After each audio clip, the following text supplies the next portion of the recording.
गजाननं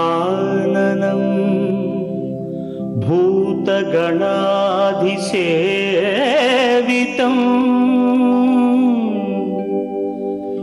कपित्थजम्बू फलसारभक्षितम्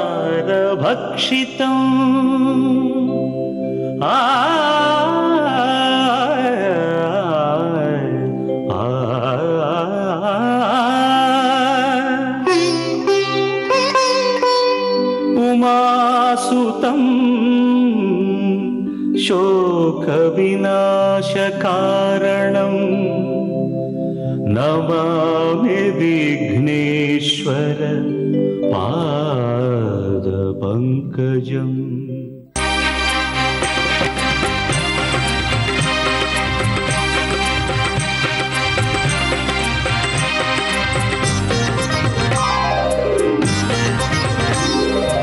ओम श्रीनिवास ओम श्रीनिवास ओम श्रीनिवास ओम श्रीनिवास நாள்தோறும் உன்னை நான் பாட வேண்டும் நான் பாட உந்தன் அருளாசி வேண்டும் ஏழு ஸ்வரங்களுமே ராகம் இசைத்திடுமே ஏழு ஸ்வரங்களுமே ராகம் இசைத்திடுமே ஏழு மலைக்கரசே ஏழு மலைக்கரசே ஓம் ஸ்ரீனிவாசா ஓம் ஸ்ரீனிவாசா ஓம் ஸ்ரீனிவாசா ஓம் ஸ்ரீனிவாசா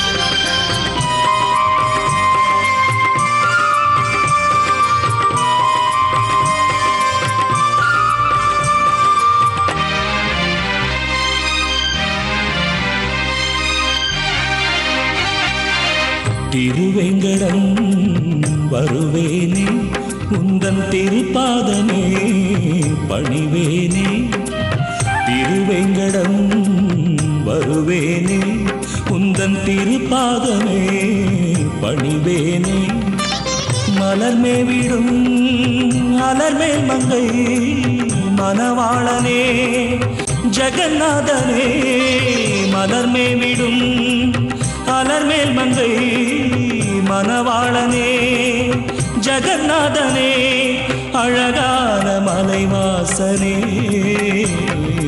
ஓம் ஸ்ரீனிவாசா ஓம் ஸ்ரீனிவாசா ஓம் ஸ்ரீனிவாசா ஓம் ஸ்ரீனிவாசா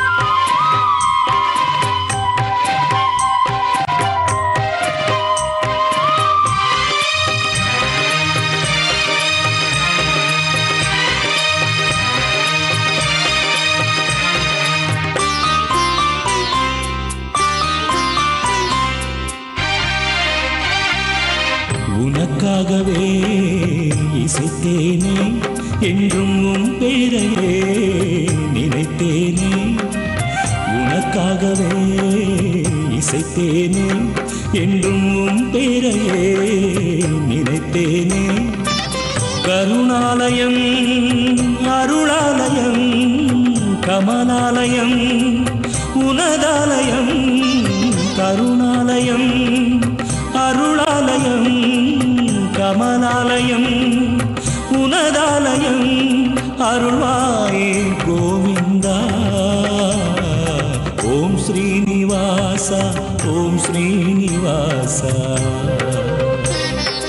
ஓம் ஸ்ரீனிவாசா ஓம் ஸ்ரீனிவாசா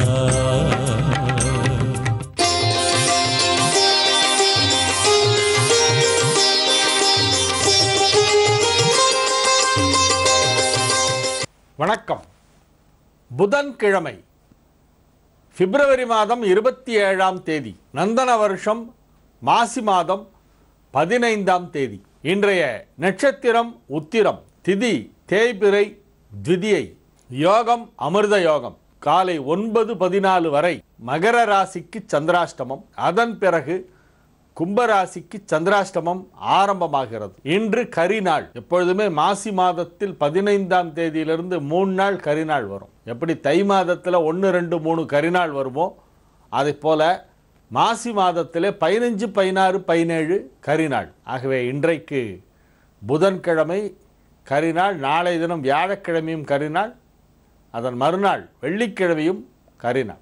ராகு காலம் 12 மணி முதல் 1:30 மணி வரை, யமகண்டம் காலை 7:30 மணி முதல் 9 மணி வரை, குளிகை நேரம் காலை 10:30 மணி முதல் 12 மணி வரை. நல்ல நேரம் என்னும் சுப ஹோரைகள் காலை 6 மணி முதல் 7 மணி வரை, 9 மணி முதல் 10 மணி வரை, 4 மணி முதல் 5 மணி வரை, இரவு 7 மணி முதல் 9 மணி வரை.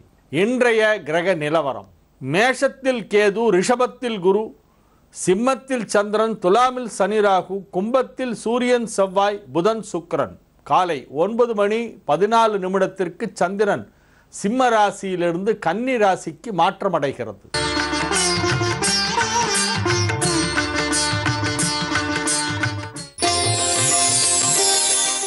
மேஷ ராசிக்கு இது ஒரு நன்மைகள் நடைபெறும் நல்ல நாளாக விளங்கும். ராசிக்கு 5ஆம் இடத்திலும் 6ஆம் இடத்திலும் சந்திரன் இருக்கக்கூடிய ஒரு நாள்.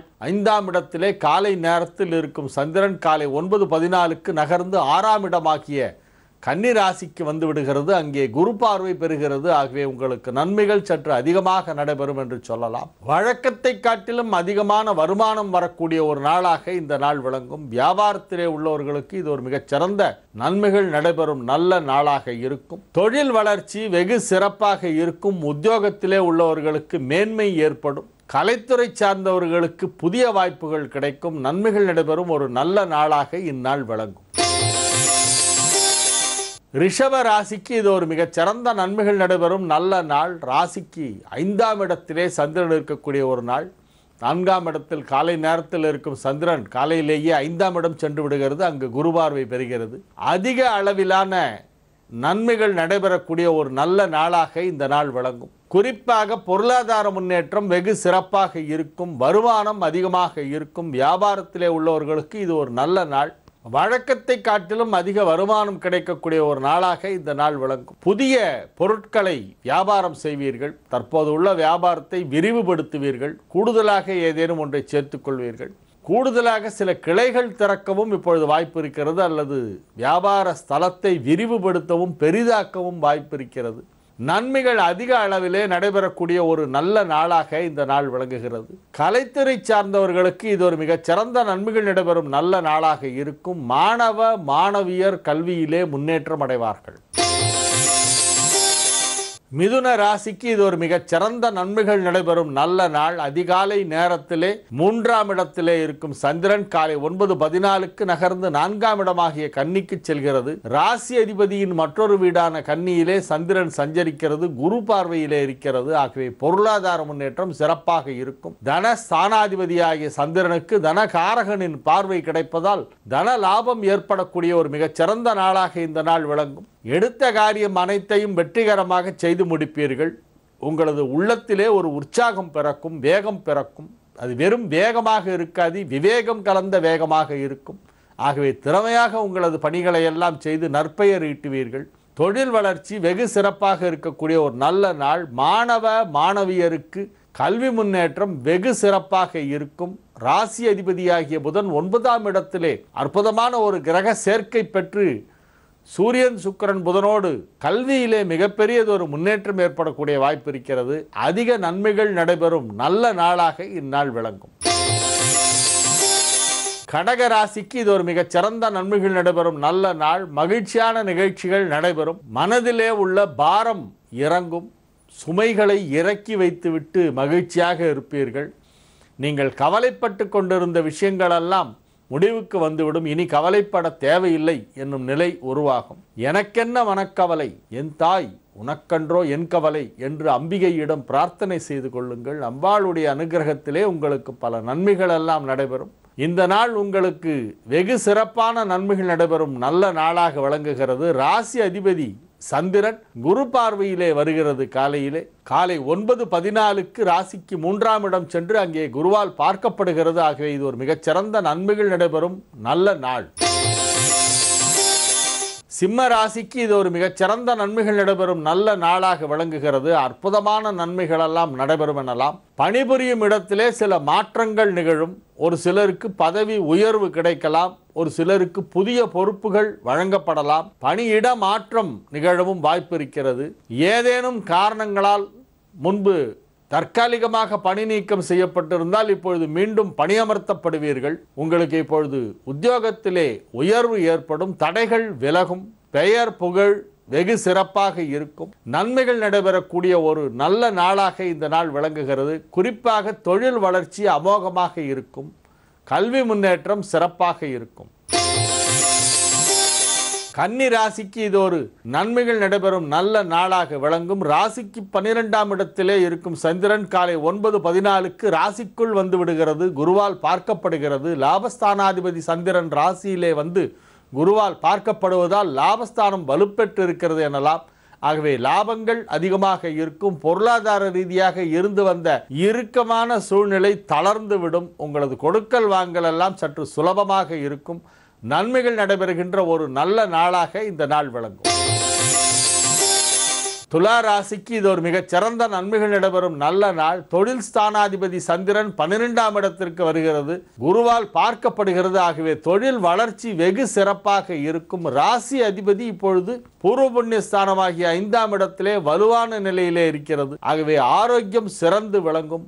ஆரோக்கியம் தொடர்பான சில தவறான பயம் ஏதேனும், உங்களுக்கு அச்ச உணர்வு ஏதேனும் இருந்தால் அவையெல்லாம் இப்பொழுது விலகிவிடும். நீங்கள் நல்ல ஆரோக்கியத்தோடு இருப்பீர்கள். குடும்பத்திலே மகிழ்ச்சியான சூழ்நிலை உருவாகும். உற்றார் உறவினர்கள் மத்தியிலே நல்லிணக்கம் ஏற்படும். அனைவரையும் சந்திக்கக்கூடிய வாய்ப்பு ஒரு சிலருக்கு இப்பொழுது உருவாகும். குடும்பத்தாரின் ஆரோக்கியம் சிறப்பாக இருக்கும். ஆகவே இது ஒரு மகிழ்ச்சியான நாள். விருச்சிக ராசிக்கு இது ஒரு மிகச்சிறந்த நன்மைகள் நடைபெறும் நல்ல நாளாக விளங்குகிறது. ராசிக்கு 10ஆம் இடத்திலே இருக்கும் சந்திரன் காலை 9:14 11ஆம் இடம் வந்து குருவால் பார்க்கப்படுகிறது. மிகப்பெரிய நன்மைகள் எல்லாம் நடைபெறுகின்ற ஒரு நல்ல நேரம் இப்பொழுது நடைபெற்று கொண்டிருக்கிறது. இந்த 4 கிரக சேர்க்கை ஏற்பட்டிருப்பதால் அதிக அளவிலே நன்மை அடையக்கூடியவர்கள் சிம்ம ராசிக்காரர்களும் விருச்சிக ராசிக்காரர்களும் தான். இவர்களுக்குத்தான் அதிக அளவிலே இந்த கிரக சேர்க்கை நன்மை செய்யும். கும்ப ராசியிலே இப்பொழுது சூரியன் செவ்வாய் புதன் சுக்கிரன் ஆகிய 4 கிரகங்கள் ஒன்றாக இணைந்துள்ளனவே.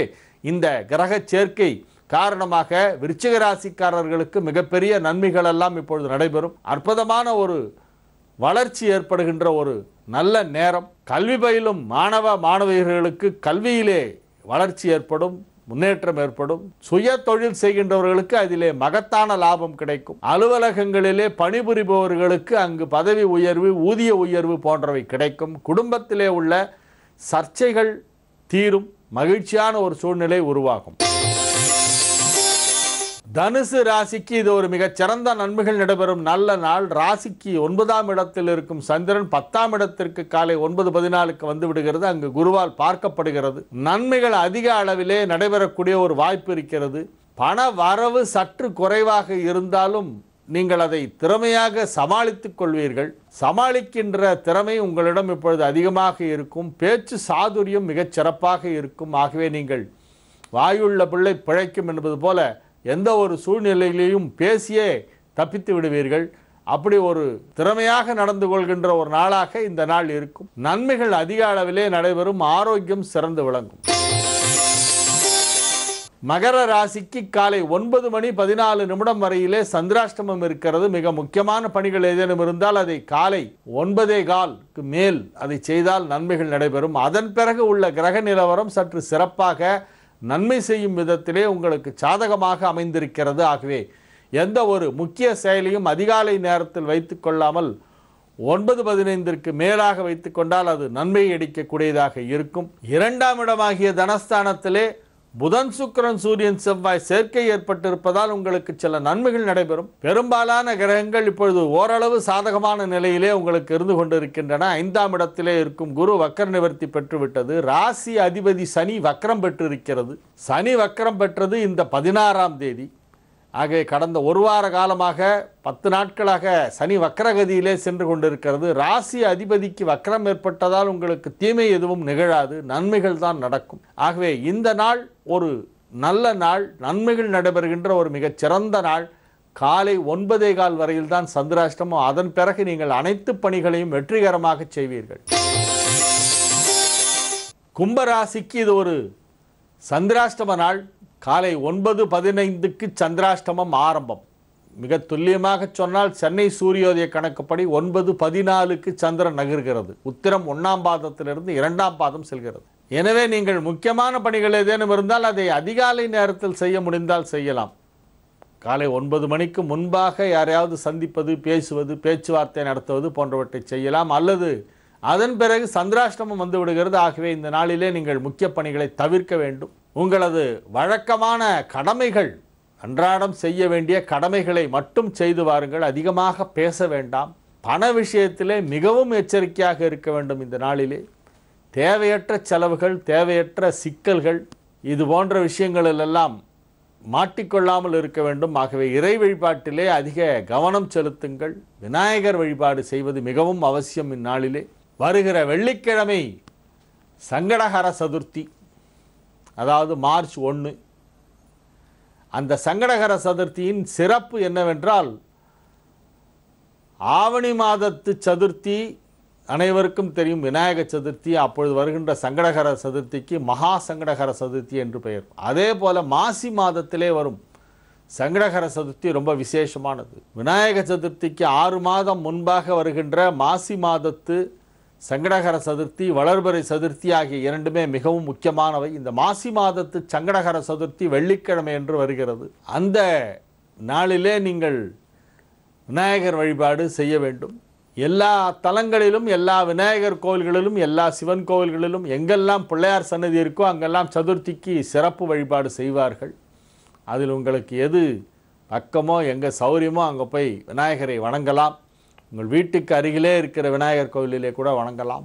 இந்த ஆண்டு வருகின்ற, இந்த மாதம் வருகின்ற சங்கடஹர சதுர்த்தி இருக்கிறதே, அந்த நாளிலே ஒரு சிறப்பு வழிபாடு ஒன்று கும்பகோணத்திற்கும் தஞ்சாவூருக்கும் இடையே இருக்கின்ற மெலட்டூரிலே நடைபெறுகிறது. சங்கடஹர சதுர்த்தி விழாவை மெலட்டூரிலே இந்த ஆண்டு வெகு சிறப்பாக நடத்த அங்கு உள்ளவர்கள் திட்டமிட்டு இருக்கிறார்கள். முடிந்தால் அப்பகுதியிலே உள்ளவர்களாக இருந்தால், அல்லது அங்கு செல்லக்கூடிய வாய்ப்பு கிடைத்தால், கும்பகோணம் தஞ்சாவூர் சைடு போகிற சான்ஸ் கிடைச்சா வருகிற 1ஆம் தேதி, மார்ச் 1ஆம் தேதி வெள்ளிக்கிழமை வருகிற சங்கடஹர சதுர்த்தி என்று மெலட்டூருக்கு போய் சிவப்பிரியாம்பாளை தரிசனம் பண்ணிட்டு உத்தமபுரீஸ்வரரை தரிசனம் செய்து விநாயகரை வழிபட்டு விட்டு வாருங்கள்.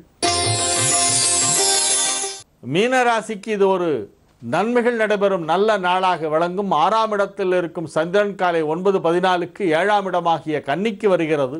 7ஆம் இடத்திற்கு வந்து குருவால் பார்க்கப்படுகிறது. 5க்குடைய சந்திரனுக்கு குரு பார்வை கிடைக்கிறது என்பதால் இந்நாள் உங்களுக்கு நன்மைகள் செய்யக்கூடிய ஒரு நல்ல நாளாக இருக்கும். பொருளாதார ரீதியாக ஓரளவு முன்னேற்றம் ஏற்படும். தொழில் வளர்ச்சி சற்று சுமாராக இருக்கும். ஆரோக்கியம் முன்னேற்றம் அடையும். நன்மைகள் சிறிதளவு நடைபெறுகின்ற ஒரு நாளாக இந்த நாள் விளங்கும். பூஜ்யாய ராகவேந்திராய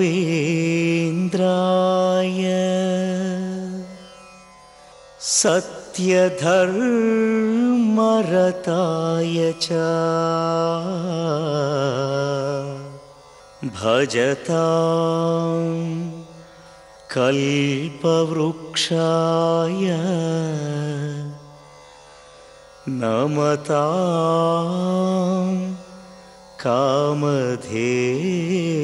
காமதேனவே.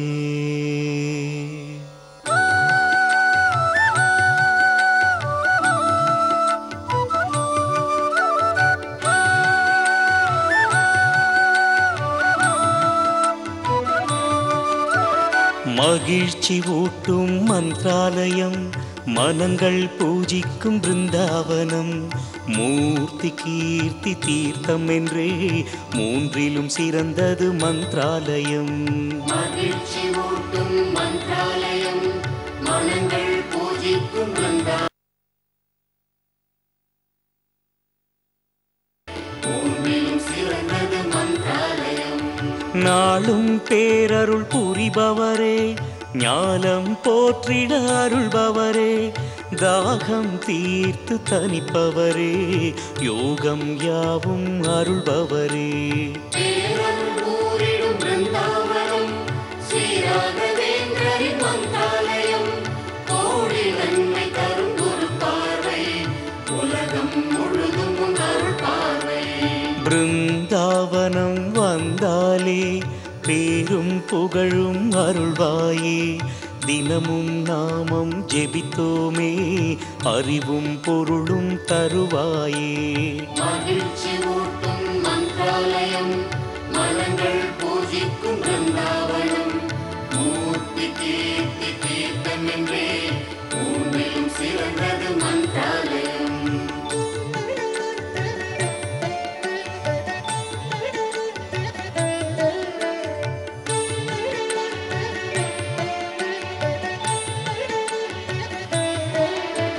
சீடரை பாது காத்திடவா, காலமும் பேரருள் புரிந்திடவா, வாழ்ந்திட வாழ்த்திடு வேங்கடவா, வாட்டம் போக்கிடு ஸ்ரீராகவா. மகிழ்ச்சி ஊட்டும் மந்திராலயம், மனங்கள் பூஜிக்கும் பிருந்தாவனம், மூர்த்தி கீர்த்தி தீர்த்தம் என்றே பூமியிலும் சிறந்தது மந்திராலயம். மந்திராலயம் வந்தாலே மகிழ்ச்சி வாழ்வை பெறலாமே, துங்கபத்ரா ஆற்றினிலே நீராட புண்ணியம் சேர்ந்திடுமே. பேரருள் கூறிடும் பிருந்தாவனம், ஸ்ரீராகவேந்திரரின் மந்திராலயம், கோடி நன்மை தரும் குரு பார்வை, உலகம் முழுதும் உன் அருள் பார்வை. உடனடி நிவாரணி உன் மந்திரமே, உலகம் முழுதும் ஒலிக்குதே, உலகம் இயங்குது உன் அருளால், உதயம் பிறக்குது உள்ளத்திலே. மகிழ்ச்சி ஊட்டும் மந்திராலயம், மனங்கள் பூஜிக்கும் பிருந்தாவனம், மூர்த்தி கீர்த்தி தீர்த்தம் என்றே பூமியிலும் சிறந்தது மந்திராலயம்.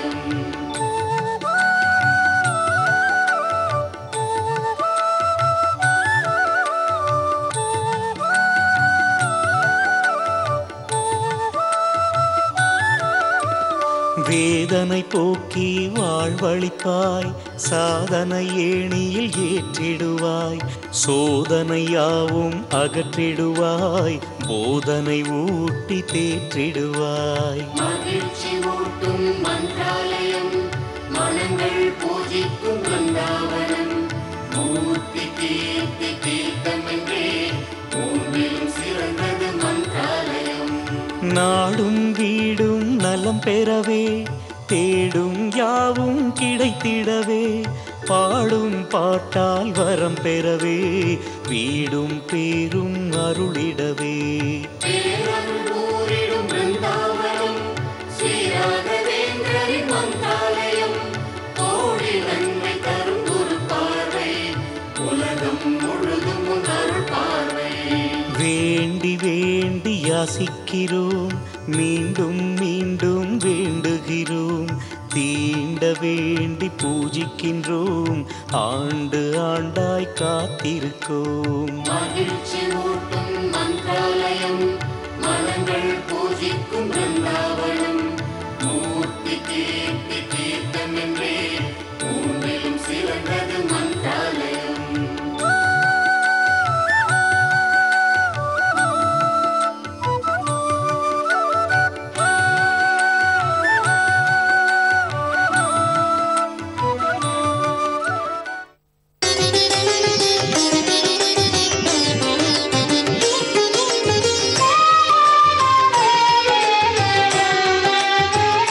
பரிகார ஸ்தலங்கள் பகுதியிலே நாம் நட்சத்திரங்களின் ஆலயங்கள் என்னும் நிகழ்ச்சியை தொடர்ந்து பார்த்து வருகிறோம். சென்ற வாரமும் இந்த வாரமும் புரட்டாதி நட்சத்திரத்தை பற்றிய தகவல்களை சொல்லி வருகிறேன். பூர்வ புரோஷ்டபதா என்று இந்த நட்சத்திரத்திற்கு வடமொழி பெயர். பூர்வ புரோஷ்டபதா என்று சொல்வார்கள். இந்த நட்சத்திரத்திலே பிறந்தவர்கள் மிகப்பெரிய அதிர்ஷ்டசாலிகள் என்று ஜோதிட நூல்களெல்லாம் சொல்கின்றன. இவர்களுக்கெல்லாம் பிற்கால யோகம் என்று சொல்லப்படுகிறது. பிற்கால யோகம் என்றால் வாழ்க்கையின் பிற்பகுதியிலே மிகவும் வசதியாக இருப்பார்கள் என்பது பொருள். பொதுவாக நாம் ஒரு மனிதனின் வாழ்க்கையை எப்படி இருக்கிறது என்று பார்த்தால், ஒன்றா சின்ன வயசில் ரொம்ப வசதியாக இருப்பாங்க, அப்புறம் இடைப்பட்ட காலத்திலே ஒரு சுமாரான வாழ்க்கை அமையும். ஒரு சிலருக்கு சிறு வயதிலே சொல்ல ஒண்ணா துன்பங்களெல்லாம் வந்துவிடும். பிறகு படித்து உழைத்து வேலைக்கு போய் சம்பாதிச்சு ஓரளவு சுமாராகி பிற்காலத்திலே நல்ல வசதியாக இருப்பார். தந்தை பெரிய வசதி படைத்தவராக இருந்தால் சின்ன வயசிலேயே சௌகரியங்கள்லாம் கிடைக்கும். ஒருவர் தான் உழைத்து முன்னுக்கு வந்து நல்லா சம்பாதிச்சார்னா மத்தியம வயசுல இடைப்பட்ட காலத்திலே வசதியாக வாழலாம். பிள்ளைகள் நன்றாக சம்பாதித்து அவர்கள் நல்லவர்களாக இருந்து வீட்டுக்கு வருகின்ற மருமகளும் நல்ல பெண்ணாக இருந்தால் ஓய்வு பெற்ற பிறகு சௌக்கியமாக வாழலாம். பிறந்தது முதல் 20 வரை என்ன தசை வருகிறது, 20 வயதிலிருந்து 40-45 வரை என்ன தசை வருகிறது, 45 வயதிலிருந்து மிச்சமுள்ள காலம் வரையிலே என்ன தசை வருகிறது என்பதை பொறுத்துதான் ஒருவரின் வாழ்க்கை தரம் அமைகிறது.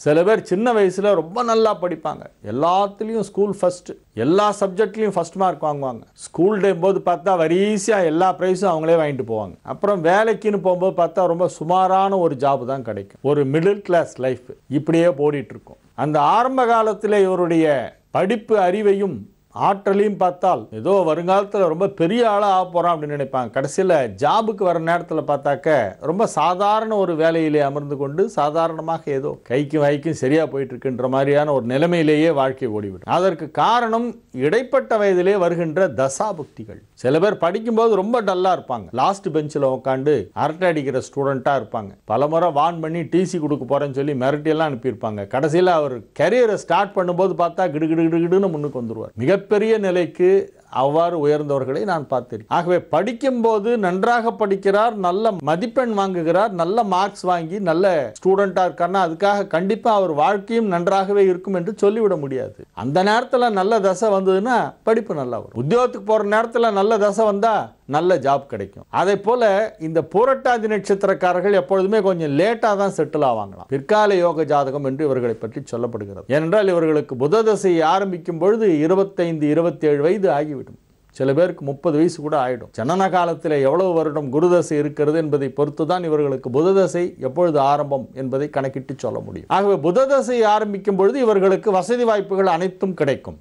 அவ்வாறு வசதி வாய்ப்புகள் எந்த வயதிலே கிடைக்கிறது என்பது அவரவர் பிறந்த நேரத்தை பொறுத்து அது வித்தியாசம். ஆனால் பொதுவாக இவர்கள் வாழ்க்கையிலே அனைத்து விதமான வசதிகளையும் பெறக்கூடியவர்கள். சிறிய வயதிலோ அல்லது பிற்காலத்திலோ வசதி கிடைக்கும். இடைப்பட்ட காலத்திலே அவர்களுக்கு சுமாரான ஒரு வாழ்க்கை தான் அமையும். கடினமாக உழைத்து முன்னேற வேண்டிய ஒரு சூழ்நிலை இடைப்பட்ட வயதிலே இந்த பூரட்டாதி நட்சத்திரக்காரர்களுக்கு ஏற்படும். ஆனால் இவர்களுக்கு வாழ்க்கை துணை இல்லறம் வெகு சிறப்பாக அமையும். குடும்ப வாழ்க்கை மகிழ்ச்சிகரமாக அமையக்கூடிய ஒரு நட்சத்திரம் பூரட்டாதி. பூரட்டாதி நட்சத்திரக்காரர்கள் தங்களுடைய கணவனிடம் அன்பாக இருப்பார்கள் அல்லது மனைவியிடம் அன்பாக இருப்பார்கள். இல்லறத்திலே ஈடுபாடு உள்ளவர்களாக குடும்பத்தை நன்றாக நடத்தி செல்ல வேண்டும் என்னும் ஒரு ஆர்வம் உள்ளவர்களாக இருப்பார்கள். இந்த நட்சத்திரத்திற்கு குபேரன் அதிதேவதையாக வருவதால், பிரத்யதி தேவதையாக வருவதால் இந்த நட்சத்திரத்திலே பிறந்தவர்கள் சிவபூஜை செய்ய வேண்டும். குபேரன் எப்படி நமக்கு வருவான், எப்படி குபேரனுடைய அருள் கிடைக்கும், குபேர சம்பத்து என்று சொல்கிறார்களே அப்படிப்பட்ட ஒரு பெருஞ்செல்வம் நமக்கு எப்படி வந்து சேரும் என்பதை பற்றி புராணங்களிலே என்ன சொல்லப்பட்டிருக்கிறது. சிவபூஜா ரதாயை நமஹ என்று குபேரனுடைய அஷ்டோத்தரத்திலே ஒரு நாமாவளி உண்டு. சிவபூஜையின் வழியாக வருபவன் என்பதுதான் அதன் பொருள். ரதம் என்றால் இந்த இடத்திலே வழி என்று ஒரு அர்த்தம். ரதம் என்னும் சொல்லுக்கு வாகனம் என்று ஒரு அர்த்தம், வழி என்று ஒரு அர்த்தம், பாதை பாத்வே என்று ஒரு அர்த்தம். சிவபூஜா ரதாயை நமக என்னும் நாமாவளி குபேரனின் அஷ்டோத்தரத்திலே வருகிறது. அதற்கு அர்த்தம் என்னவென்றால் சிவ பூஜை செய்வதன் மூலமாக, சிவபெருமானை பூஜை செய்வதன் மூலமாக குபேரன் நமக்கு பெரும் செல்வத்தை கொடுப்பான் என்பது இதன் அர்த்தம். குபேரனால் பூஜிக்கப்பட்ட கோயில்களுக்கு சென்று வழிபட்டால் மிகவும் நல்லது. குபேரனால் பூஜிக்கப்பட்ட கோவில்கள் என்னும் வரிசையிலே நான் இதுவரை 3 கோவில்களை பற்றி சொல்லியிருக்கிறேன். முதலாவதாக காசி விஸ்வநாதர் கோவிலை பற்றி சொன்னேன். இரண்டாவதாக கல்லடைக்குறிச்சி லட்சுமி வராக பெருமாள் கோயிலை பற்றி சொன்னேன். லட்சுமி வராக பெருமாள், கல்லடைக்குறிச்சியிலே இருக்கும் லட்சுமி வராக பெருமாளை பிரதிஷ்டை செய்ததே குபேரன் என்று தலபுராணம் சொல்கிறது. மூன்றாவதாக ஹரிகேசநல்லூரிலே இருக்கும் ஹரிகேசநாதர் என்னும் சிவன் கோயிலை பற்றி சொன்னேன். இன்னும் சில தகவல்கள் இந்த புரட்டாதி நட்சத்திரத்தை பற்றியும் குபேரனின் வழிபாடு பற்றியும் சொல்லவிருக்கிறேன். நாளைய நிகழ்ச்சியிலே இதன் தொடர்ச்சியை பார்ப்போம். இன்றைய நிகழ்ச்சியை இத்துடன் நிறைவு செய்து கொண்டு உங்களிடமிருந்து தற்காலிகமாக விடைபெற்றுக் கொள்வது உங்கள் வழிகாட்டி ஜோதிடர் ஹரிகேசநல்லூர் வெங்கட்ராமன். வணக்கம்.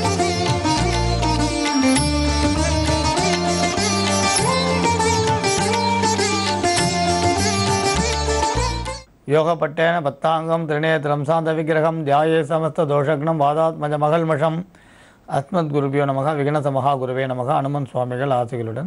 உலகத்தில் பார்த்திங்கன்னா சின்ன சின்ன காரணங்களால் இன்றைய வாழ்க்கையில் சச்சரவுகளை எல்லாரையும் சந்திக்கிறத பார்க்குறோம். இதில் இன்றைக்கி நிறைய விவாகரத்து, அதாவது டைவர்ஸ் பார்க்குறோம். குடும்ப உறவுகள், பலப்பட வேண்டிய உறவுகள்லாம் இப்போ பலகீனமாகிட்டே வருது. விஞ்ஞான வளர்ச்சின்றது மெய்ஞானத்தை மீறி ஏதோ ஒரு பாதையில் போய்கிட்டே இருக்குது. இந்த விஞ்ஞான வளர்ச்சி அசுர வேகத்தில் இருக்கும் பொழுது அதை நமக்கு சாதகமாக பயன்படுத்திக்கிற நினச்சி பாதகமாக பயன்படுத்திக்கிறவா தான் இன்றைக்கி அதிகம்.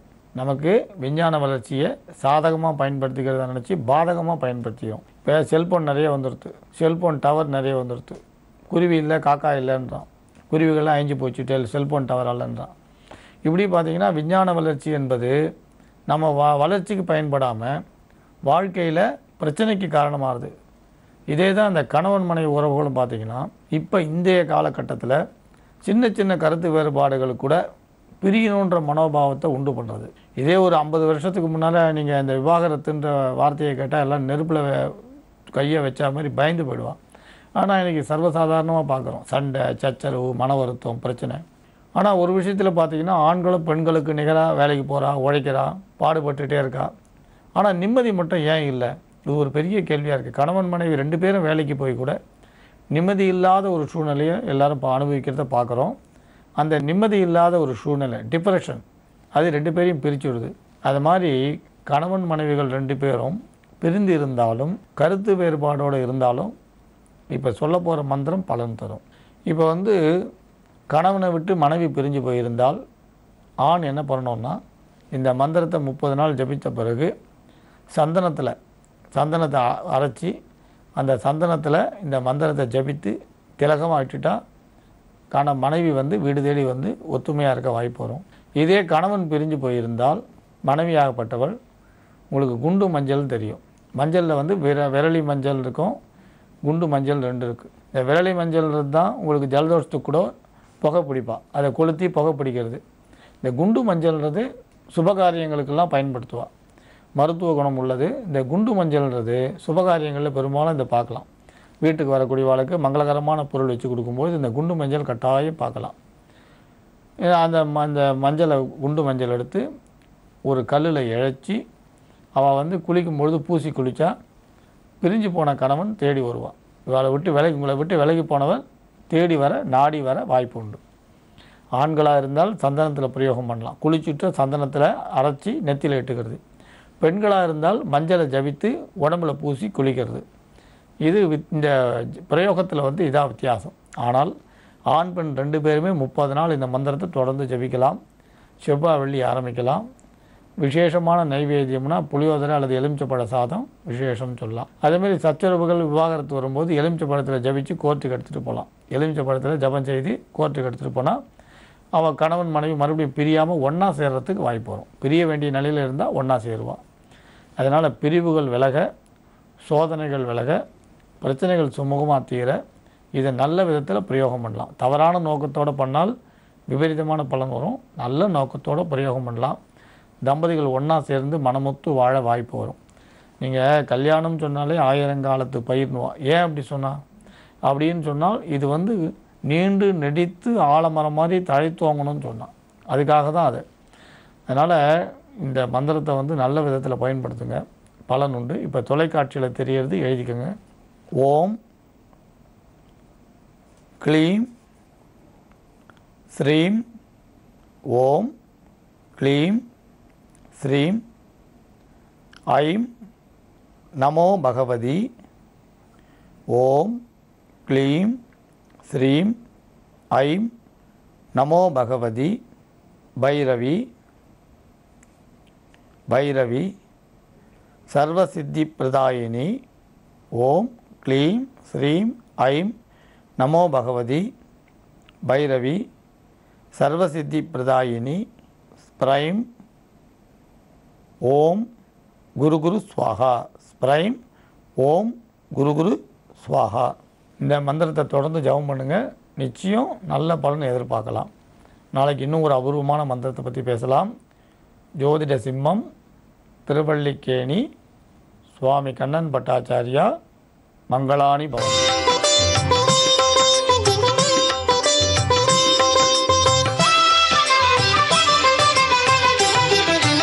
கம் கணபதையே நமः. ஏகதந்தாய் வித்மஹே வக்கரதுண்டாய் தீமஹி தன்னோ தன்னி பிரச்சோதயாத். தத்புருஷாய் வித்மஹே வக்கரதுண்டாய் தீமஹி தன்னோ தன்னி பிரச்சோதயாத். ஆய கலைகள் 64 ஏய உணர்விக்கும் என் அம்மை தூய உருப்பளிங்கு போல்வாள் என் உள்ளத்திலே இருப்பள் இங்கு வாராது இடர். அன்பு ஜி தமிழ் தொலைக்காட்சி உள்ளங்களுக்கு அடியேன் மாஸ்டர் ஸ்ரீதரின் அன்பு கலந்த பணிவு கலந்த பிரார்த்தனை கலந்த வணக்கங்கள். இந்த உலகம் ஒரு துறவி தான் ஐஸ்வர்யத்துக்கு பாடியிருக்கார். நான் குழந்தையில் இருக்கும்போது பாலசங்கர்னு ஆட் பண்ணேன். ஆதிசங்கர் படத்துலையும் ஆட் பண்ணேன், நாடகத்துலையும் ஆட் பண்ணேன், டிவிலையும் ஆட் பண்ணேன். அதில் அந்த ஒரு காட்சி மட்டும் எனக்கு எப்பவும் பிடிக்கும், மனசில் பதியும். எப்படின்னா, பாலசங்கரன் குழந்தையாக இருக்கும்போது முதலையால் பாதிக்கப்பட்டு சன்னியாசியாகி பால சன்னியாசியாக ஒவ்வொரு வீடும் போய் அவங்க பிச்சை எடுத்து தான் சாப்பிட்ணும். அந்த பிச்சை என்னக்கா உஞ்சவந்தின்னு, அதாவது உஞ்சவர்த்தின்னு அதுக்கு பேர். உஞ்சவர்த்தின்னா ஒரு வீட்டில் போய் அவங்க கை நீட்டணும். ஒரே வீடு தான், 3 வீடு காட்டுவாங்க, ஒரு வீட்டில் தான் கை நீட்டணும். அந்த நீட்டு அவங்க சாப்பிட்ற அந்த ஒரு வேளை தான் சாப்பாடு அந்த சன்னியாசி. அப்படிப்பட்ட சத்திய சன்னியாசிகளாக வாழ்ந்த அந்த காலங்கள் இது. மாதங்கனி ஒரு ஏழை, உங்களுக்கு தெரிஞ்சிருக்கும், இது கனகதாரா சோஸ்திரம் வந்த ஒரு கதை. இது எதுக்கு சொல்ல வரேன்னா, பரமாச்சார சுவாமி சொல்லுவார், இது நினைக்கும் போது சில்லற வருண்டாம்பார். ஏன்னா அதில் எப்படி கனகதாரா சோஸ்திரத்தில் அம்பாள் கொற்றாலோ அது மாதிரி சிந்தனை உன் மனசில் இருந்ததுன்னா உனக்கு சில்லற வரும்பார். அந்த வகையில் இதை நான் அடிக்கடி நினச்சிப்பேன். அந்த காட்சியை பெருமாச்சட்டை நடிச்சு காட்டினேன், சந்தோஷப்பட்டார். அதை நான் என்ன ஒன்று கொண்டார். அப்போ சொன்னேன், எங்கள் வீட்டுக்கு அம்மாக்கெல்லாம் நிறையா பணம் வேணும் பெரியவான்னு சிரிச்சுக்கிட்டார். அவர் சிரிப்பே எனக்கு சிறப்பை கொடுத்தது. ஏன்னா அவங்க காதில் போட்டோம் இல்லையா, ஆட்டோமேட்டிக்காக வாழ்க்கையில் பின்னாடி கிடச்சிது. அப்படி அருள். அப்படிப்பட்ட துறவிகள் அவங்க தான். துறவிகள்னாங்க தனக்காக வாழாமல் உலகத்துக்காக மட்டுமே வாழக்கூடியவங்க. அப்படி தான் ஆதிசங்கர் வாழ்ந்தார். அப்படி வாழும்போது பாலசங்கர்னா பாருங்கள், கேட்குறாரு, ஒரு அண்ணன் கேட்குறாரு, ஐயோ, அப்போ அந்த அம்மா வருத்தப்பட்டு இருக்கு. அதவனே, இன்றைய உன் உதயமே மற்றற்ற வேதனையுடைந்தானா, இந்நிலைக்கு பிறகும் நாளை உன்னை காண்பேன் என்று கருதுகிறாயா கதிரவனே, கையிலே கப்பரை ஏந்திய பச்சளம் பாலகன் பிச்சையிடும்படி கேட்க பிச்சைக்காரியாக நான் தான் அகப்பட்டேன்னு அவன் அழுதுட்டுருக்காள். பௌதி பிட்சாந்தேகின்னு. ஐயோ, அந்த சொல்லின் குரல் இன்பம் பெருக்க செய்கிறது, அதன் பொருள் துன்பம் பெருக செய்கிறதே அப்படின்னு சொல்லி உழவை தேடுறாங்க. ஒரு நெல்லிக்காய் கிடைக்குது. அந்த 2 நெல்லிக்காயில் நெல்லை கண்டு நெடுநாட்களாக இந்த வீட்டில் 2 நெல்லிக் கனிகளாவது கிடைத்தனவே, இவற்றில் ஒன்றை என் கணவருக்கு கழிப்பேன், மற்றொன்றை அம்மழை கழித்து மகிழ்வேன்னு அந்த நெல்லிக்காவை போடுறாங்க. ரொம்ப கூச்சத்தோட அழுதுகிட்டே வருத்தப்பட்டு, கடவுளே எனக்கு கொடுக்கறதுக்கு ஒன்றுமே இல்லைன்னு ஒரு சன்னியாசிக்கு அவங்க அன்றைக்கி பிச்சை போடுறாங்க. போடும்போது அந்த சன்னியாசி பால சன்னியாசி பார்க்குறான், இவ்வளோ கஷ்டப்படுறாள் அந்த அம்மா. அப்போ கேட்குறான், தாயே, தனக்கென்று வாழாது இச்சிறுவனிடம் அளவற்ற அன்பு செலுத்தி அன்பின் வடிவே ஏனம்மா உட்சென்று விட்டீர்கள், உள்ளும் புறமும் ஒன்றாகவே கொண்ட மாதர குல தலகமே, உம்மை மனையாளாக பெற்ற மாதவராகிய வேதியரே மகா பாக்கியசாலி. வறுமை எவ்வளவு கொடிது என்பதை உணர்ந்து வருந்தும் தாயே, வினைப்பயன் என்னும் விதி விளையாடும் பொழுதும் தர்மம் தலைகுனியாது தலை நிமிர்ந்தே நிற்கும். என் தாயின் கண்ணீர் உலகின் துயரை காட்டிற்று, இந்த தாயின் கண்ணீர் உலக வாழ்வின் துன்பத்தை காட்டுகிறது. தனக்கென்று யாரையுமே எதையுமே என்றுமே யாசிக்காத அயாசகன் பத்தினி ஓர் அருங்குணச் செல்வி, குணக்குன்றே கருணை உள்ளம் கொண்ட தேவியிடமே பிரார்த்திக்கிறேன்னு தேவியை பிரார்த்தனை பண்ணாரு. நாமும் இன்னைக்கு பிரார்த்தனை பண்ணுவோம். எப்படி தெரியுமா? திருமகளே, திருவின் உருவே, திருமாலின் துணைவியே, பார்க்கடலில் பள்ளி கொண்டுள்ள பரமபதநாதனின் பிராட்டியே, தங்கத் தாமரையில் வீற்றிருக்கும் ஸ்ரீதேவியே, பூதேவி என்று பூ உலகத்தவரால் பூஜிக்கப்படும் லக்குமியே, உலகங்களுக்கும் ஐஸ்வர்யம் அளிக்கும் முப்பொருளே, உன் கமலவழி பார்வை கமலநாதன் மேனியின் மீது பட்டுவிட்டால் அந்த கருணாகரனின் கரு மேனியில் ஒரு சிலிர்ப்பு ஏற்படும். அப்பொழுது அன்பன் உடலை அண்டிய உன் கண்வீச்சு வெட்கத்தால் அவனை விட்டு சற்று விலகிச் செல்லும். அப்பொழுது உன் கருணை நோக்கை சிறிது நேரம், அது கூட வேண்டாம், ஒரே ஒரு கண நேரம் இவ்வேழை வறியவருக்கு என் பொருட்டு செலுத்து. வறுமை என்னும் வாடை காற்று வீசியது போதும் மாதா, உன் கருணை என்னும் குளிர் தென்றலும் விசிட்டும். கவிதைகளின் பிறப்பிடமே கருணைதான், இவர்கள் சோகத்திலேயே என் சுலோகமும் பிறக்கட்டும்னு ஒரு பாட்டு பாடுறாரு. தத்யா தயான பவனோத்துன்னு தத்யா தயான பவனோத்து வினாமதாரம் அஸ்மின்ன கிஞ்சன விகங்க சிஷவிஷண்ணே துஷ்கர்ம கர்மம் அப்படி சிராயத்தோரம் நாராயண பிரணயினி நயனாம்புவாகன் போது அப்படியே தங்க நெல்லிக்கனியாக கொட்டுதுங்க. தங்க நெல்லிக்கனி அன்றைக்கி அந்த பாட்டு சத்தியம்னா இன்றைக்கி நம்ம இந்த பாட்டை சிந்திச்சிருக்கோமே, பரமாச்சாரி சொன்ன மாதிரி இந்த பாட்டை சிந்திச்சதாலேயே, அந்த காட்சி சிந்திச்சதாலேயே நம்ம வீட்டில் ஐஸ்வர்யம் கொட்டணுங்க அந்த இறைவனுடைய கிருபையால் அப்படின்னு அந்த எல்லாம் வல்ல அந்த சங்கர குரு பரமாத்மாவை வேண்டிக்கிட்டு எல்லாருக்கும் என்றைக்குமே ஐஸ்வர்யம் இருக்கணும்னு பிரார்த்தனை பண்ணி இன்றைக்கி நிகழ்ச்சியை முடிச்சுக்கிறேங்க. ஜெய் புவனேஸ்வர்.